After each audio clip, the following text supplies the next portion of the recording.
O blogueiro e apresentador Paulo Henrique Amorim vai ter de cumprir pena por ter chamado o jornalista Heraldo Pereira, da TV Globo, de negro de alma branca. Em decisão do dia 5 de junho, o ministro Luiz Roberto Barroso, do Supremo Tribunal Federal, decretou o trânsito em julgado da decisão da primeira turma que condenou Amorim a 1 ano e 8 meses de prisão por injúria racial.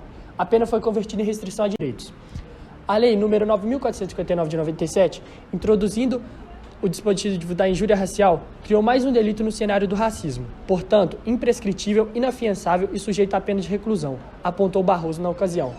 Ele afirmou que, para se chegar à conclusão diversa do acórdão recorrido, seria necessária a análise da legislação infraconstitucional pertinente, o que é inviável recurso extraordinário. O recurso pedia a reforma do acórdão preferido pela 6ª turma do Superior Tribunal de Justiça, que se estendeu ao crime de injúria racial a imprescritibilidade de que cuida o artigo 5º, inciso 42 da Constituição Federal, que trata do racismo.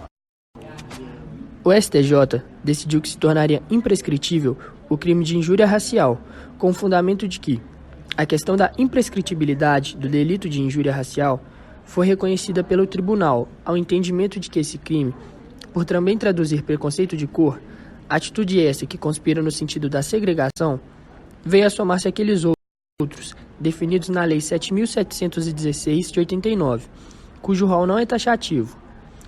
A base do crime e da prática do racismo são os preconceitos e sua propagação, que discriminam grupos e pessoas, além também de promover a desigualdade, a intolerância em relação ao outro e podendo assim levar a uma segregação. Conforme o artigo 5º da Constituição Federal, que está previsto, todos são iguais perante a lei, sem distinção de qualquer natureza, garantindo-se aos brasileiros e aos estrangeiros residentes no país a inviolabilidade do direito à vida, à liberdade, à igualdade, à segurança e à propriedade. Ou seja, torna totalmente improcedente que negros sejam diferenciados de demais etnias.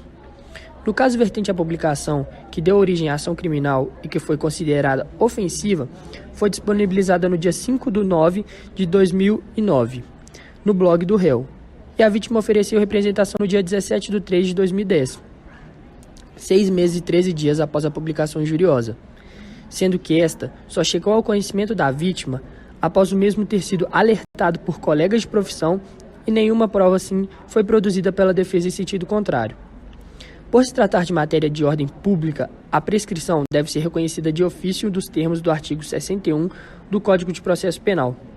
O racismo é uma forma de pensamento que teoriza a respeito da existência de seres humanos divididos em raças, em face de suas características somáticas, bem como sua ascendência comum. A partir dessa segregação, assegura cada vez mais a ideia de superioridade de uns sobre os outros, em atitude autenticamente discriminatória e preconceituosa. Com o advento da Lei 9.459 de 97, que introduziu a injúria racial no Código Penal, criou-se, assim, mais um delito no cenário do racismo. Portanto, dar-se-á a injúria como crime inafiançável e sujeito a... O crime de injúria por preconceito é definido como ofensa a outrem por qualquer meio, em especial por palavras racistas e pejorativas, deixando-se patenteada a pretensão de, em razão da cor da pele, se sobrepor à pessoa de raça diferente. Para além de criar uma qualificadora do crime de injúria devido ao preconceito embutido na ofensa, aumentando a reprovabilidade da conduta mediante a previsão de uma pena mais rigorosa.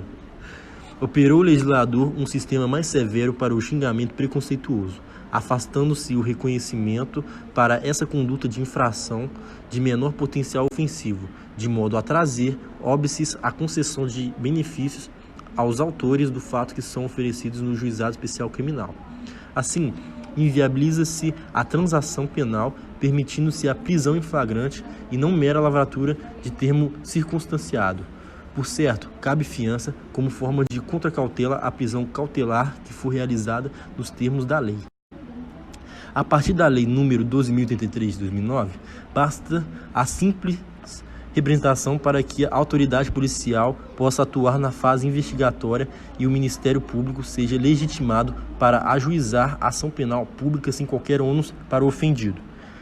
Para o caso em discussão, o ministro Luiz Roberto Barroso, do Supremo Tribunal Federal, determinou o trânsito em julgado do processo de injúria racial envolvendo o jornalista Paulo Henrique Amorim, Em 2009, a Amorim fez um post no seu blog dizendo que o jornalista Heraldo Pereira, da Globo, era um negro de alma branca. Agora será cumprida a decisão do STF, que condenou o jornalista a 1 ano e 8 meses de prisão, convertida em restrição a direitos. De acordo com as estatísticas do IBGE, os dados da população parda de mestiço são de 46,7% de brasileiros, a população branca é de 44,2% de brasileiros e a população preta é de 8,2% de brasileiros. Baseado nos dados apresentados, é possível notar que a quantidade de mestiços é a maior parte da população brasileira, ou seja, podemos dizer que o Brasil é um país mestiço, tendo o título de país mais misturado entre raças do mundo. Por isso, que injúria racial deve sim ser considerado crime imprescritível, uma vez que assegura à população o direito de não sofrer discriminações sem que haja punição. Portanto, torna-se pertinente que o crime de injúria racial seja imprescritível e inafiançável, tendo em vista que o Brasil é um país altamente preconceituoso e a população negra sofre diariamente os preconceitos e injúrias raciais. Logo, uma vez que nos dizemos um país composto por miscigenação, devemos aplaudir essa miscigenação tanto quanto clareia quanto escurece, não apontar dedos quando ela escurece.